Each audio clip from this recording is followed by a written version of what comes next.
तो आप कैसे देखते हैं इस एक साल को और फिर जिस तरीके से ये इंतखाबात हुए उसको, क्योंकि कोई नई चीज़ नहीं थी जो इंतखाबात हुए 2024 8 फरवरी को, ये वही सब कुछ था जो पहले भी होता रहा इंतखाबात में, तो इसलिए हमें कोई नई चीज़ नज़र नहीं आई, वही इल्ज़ामात थे, वही दावे थे। ज़ौक़ बहुत कुछ नया हुआ है। ये मैंने पूरी लिस्ट डाउन की हुई है, आपने अच्छा किया इसी सवाल से आगाज़ किया है। बहुत कुछ नया हुआ है, कोई एक चीज़ नहीं हुई। और सबसे नया ये है कि अभी तक कोशिश की जा रही है कि इंतखाबात के उन नताइज को किसी तरह जस्टिफाई किया जा सके, किसी तरह हज़म किया जा सके। कभी ऐसा नहीं हुआ कि एक साल तक आप कोशिश करते रहे उसको। कभी सितंबर तक तो रिपोर्ट में आ गया ना, आप अपनी वेबसाइट पे उसके टिंकरिंग करते रहे, चीज़ें चेंज करते रहे सारा। मैं लिस्ट डाउन कर देता हूँ। आपने इंतखाबात में ताख़ीर की बात की, सुप्रीम कोर्ट ने हुक्म दिया था इंतखाबात कराने का। जी, पहली दफा हुआ सुप्रीम कोर्ट पत्थर पर लकीर का जी जी जी बिल्कुल, सुप्रीम कोर्ट ने हुक्म दिया था, मखसूस नशिस्तों का हुक्म नहीं माना गया। ये नया हुआ है। फार्म 47 वाला हमने नहीं सुना था कभी, ये भी नया हुआ है। फिर मर्दमशुमारी जानबूझ के 4.5 माह लेट की गई, उसकी अनाउंसमेंट, ताकि इंतखाबात को ताख़ीर का शिकार किया जाए। ये भी नया हुआ है। ये भी नया हुआ है कि पार्लियामेंट ने और वज़ारत ख़ज़ाना ने पैसे देने से इनकार कर दिया कि हमारे पास पैसे नहीं, हम नहीं होने देंगे, और धमकियां लगाई बाकायदा। एडमिनिस्ट्रेशन से आरओज़ लिए गए, एक आध बार पहले हुआ था, बहुत ज्यादा नहीं हुआ। ये जो जुडिशरी से होते थे वो लिया गया। काजी फायद साहब ने साफ इनकार कर दिया था कि हम अदलिया के लोग नहीं देंगे आपको। बल्ले का निशान आपने जिक्र किया, जलसे जुलूस नहीं करने दिए गए, एक पार्टी को कैंपेन ही नहीं करने दी गई, उसके पास इंतखाबी निशान नहीं है, उसके कैंडिडेट का किसी को पता नहीं है। इसके बावजूद जो एक तारीख रकम की है, मेरा ख्याल है अगेंस्ट ऑल ऑड्स पीटीआई ने, वो सिर्फ पीटीआई के नुक्ता नजर से मैं नहीं देखता इसको। मैं बतौर वोटर, बतौर अवाम, इस मुल्क के शहरी के तौर पे मैं बहुत एक इसको उम्मीद की किरण के तौर पे देखता हूँ।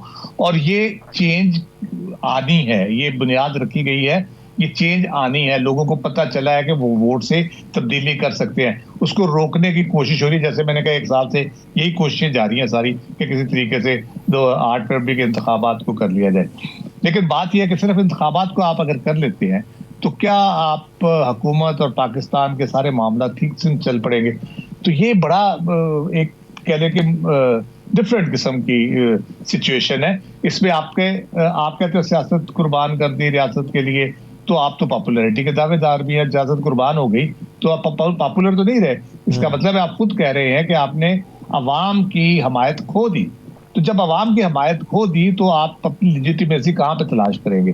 फिर वो तो आप मुझे बता दें कि सिर्फ दिवालिया होने से बचाने की बात करके आप लेजिटिमेट हो जाएंगे, आप पाकिस्तान के मामला ठीक करने के काबिल हो जाएंगे। देखिए, मामला बड़े गंभीर है।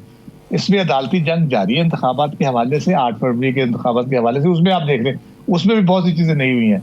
वो ट्रिब्यूनल के पास जब शक पड़ा कि ये ट्रिब्यूनल फैसले कर देंगे, फौरी तौर पे कानून बनाया गया, कानून चेंज करके अपने ट्रिब्यूनल मर्जी के बनाए गए रिटायर्ड जजों को लगा दिए गए उसमें, वो अभी तक लटका पड़ा है, वो मामला नहीं हुआ। जब पता चला हायर जुडिशरी शायद टेकअप करने जा रही है उसको, जब मखसूस नशिस्तों का फैसला आया, उसी वक्त फौरन 26वीं तरमीम और चीफ जस्टिस जिसने बनना था, जिन्होंने 8 मखसूस नशिस्तों का फैसला दिया था, उसको लिखा था मंसूरी से, उनको चेंज करने के लिए।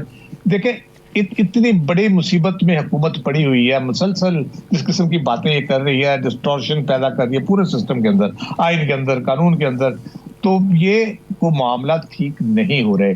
आप भले इलेक्शन का रिजल्ट माने ना माने, लेकिन पाकिस्तान के लिए चीजें बेहतर नहीं है। पाकिस्तान ने अगर आगे बढ़ना है, आगे चलना है, तो आपको फैसला करना होगा।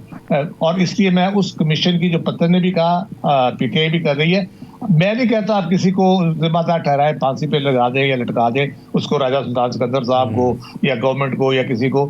मैं ये कहता हूं कि अगर आपने सिस्टम ठीक करना है तो ये कमीशन बहुत जरूरी है, ताकि पता चले ये जो आरएमएस था 70 करोड़ रुपए का जो लगा था, सुल्तान सिकंदर साहब कहते थे कि बगैर इंटरनेट के भी चलता है, वो कैसे बैठ गया उस रात को।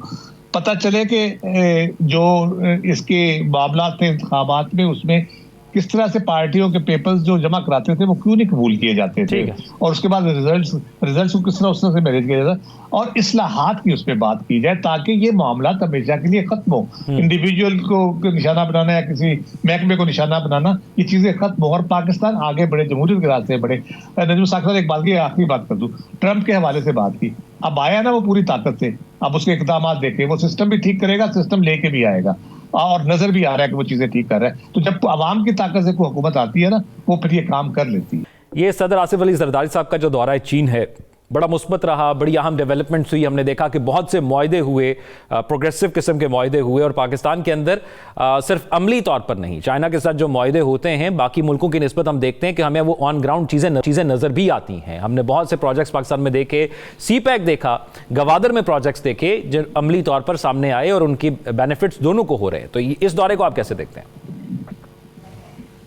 देखिए, एक लिहाज से तो मैं समझता हूँ हमारा तकरीबन 50 साल का ताल्लुक है। भुट्टो साहब के दौर में बहुत ज़्यादा स्पेशल रिलेशनशिप बनाई है और पीपल्स पार्टी एक तरह से कम्युनिस्ट पार्टी और पीपल्स पार्टी की बड़ी क्लोज एफिलिएशन समझी जाती थी। अब मुझे पता नहीं किस नौइयत की उनकी आपस में है, क्योंकि वो एक दूसरे के कन्वेंशन में शिरकत भी किया करते जब उनकी पॉलिटिकल पार्टीज के जो यौम तासीस वगैरह होते थे।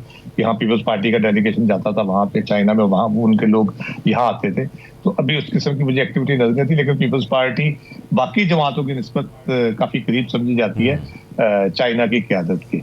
और दूसरी एक बड़ी इंटरेस्टिंग चीज जो मैंने नोट किया कि एक दो और दोस्तों ने भी बात की कि जरदारी साहब चीन के दौरे पे है, बिलावल साहब अमेरिका के दौरे पे। जी, क्या पीपल्स पार्टी को बैनुल अक़वामी जो महाज है उनको दे दिया गया कि आप संभालें इसको, जरा इस पे काविश करें, कोशिश करें।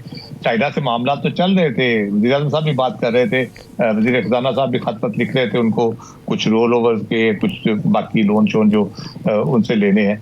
तो ये पर्टिकुलरली गए हैं और उसमें काफ़ी मुस्बत चीज़ें इस हवाले से नज़र आ रही हैं कि क्योंकि IMF की एक कंडीशनैलिटी है कि आपका जो 5 बिलियन का जो है पेमेंट्स है टाइमली होनी चाहिए, $5 बिलियन की।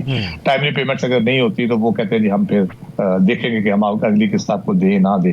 तो उसमें चाइना ने बहुत मेजर रोल प्ले किया, हमारे बाकी दोस्तों ने भी किया, लेकिन चाइना का अगर ब्रेक डाउन में आपको दूं, शहबाज राना साहब ने उसका दिया था एक दफा, उसमें कम से कम $6.5 बिलियन कमर्शियल लोन है जो उनका हमारे पास है, जो हम उस तरह से अभी रखे हुए हैं, दे नहीं पा रहे। फिर कैश डिपॉजिट है $4 अरब का। इतनी ही ट्रेड जो है फाइनेंस फैसिलिटी हमारे पास है। अभी जो लेटेस्ट हमने रिक्वेस्ट उनको की है, जो जिसके बहुत ज्यादा इम्कान है, सारे एक्सपर्ट यही कह रहे हैं कि वो हो जाएगा, वो है हमने एग्जिम बैंक से $3.2 बिलियन का लोन लिया हुआ है, जो हमने अब वापस करना है। 2024 के एंड से शुरू हुआ है, 2027 तक हमने वापस करना है। हमने 2 साल की उनको डिले करने की रिक्वेस्ट की है और ये साग डार साहब ने की है।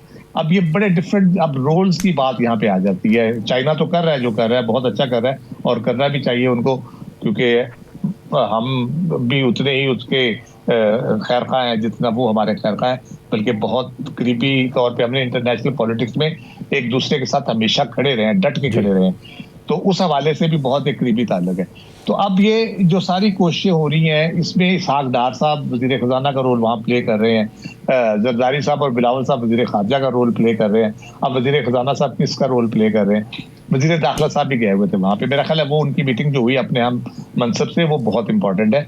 वो चीज़ें हैं जो चाइना का यहाँ पे जितने भी अब इंटरेस्ट है या वो इन्वेस्टमेंट है या जो प्रोजेक्ट्स करना चाह रहे हैं, CPEC को आगे बढ़ाना चाह रहे हैं, या ML1 की बात कर ले तो वो उसमें सिक्योरिटी के कंसर्न जैसे आपने जिक्र किया वो है, तो उसमें मेरा ख्याल है बहुत मुस्बत पेशरफ्त हुई है। एक तो ट्रेनिंग के हवाले से, पुलिस के जदीद आलात के हवाले से, इंटेलिजेंस शेयरिंग के हवाले से मेरा ख्याल है वो बहुत अच्छा, क्योंकि चाइना का इसरार ये था कि ज्वाइंट हम सिक्योरिटी का कुछ निज़ाम बनाएं, लेकिन पाकिस्तान की इंटेग्रिटी के लिए, पाकिस्तान की खुद मुख्तारी के लिए मेरा ख्याल है कि ये बहुत डिफिकल्ट होगा पाकिस्तान के। चाइना बहुत अच्छा दोस्त है हमारा, लेकिन ये एक कह लें कि बड़ी शर्मिंदगी वाली बात होगी कि हम कह जी हम नहीं कर सकते तो आ जाए हम मिलके करते हैं। तो वो मेरा ख्याल है वो उस तरफ हम अब नहीं जा रहे, तो वो बहुत ये उसका इम्पोर्टेंट पहलू है और इसमें कोई शक नहीं, चाइना हम हर मुश्किल वक्त हमारे काम आया है। और इस वक्त भी अब भी अगर IMF ने हमें अगर हम डिफॉल्ट नहीं किया या IMF का इतना रोल नहीं है जितना चाइना का उसमें रोल है और बाकी ब्रादर मुल्कों का, सऊदी अरब और UAE का।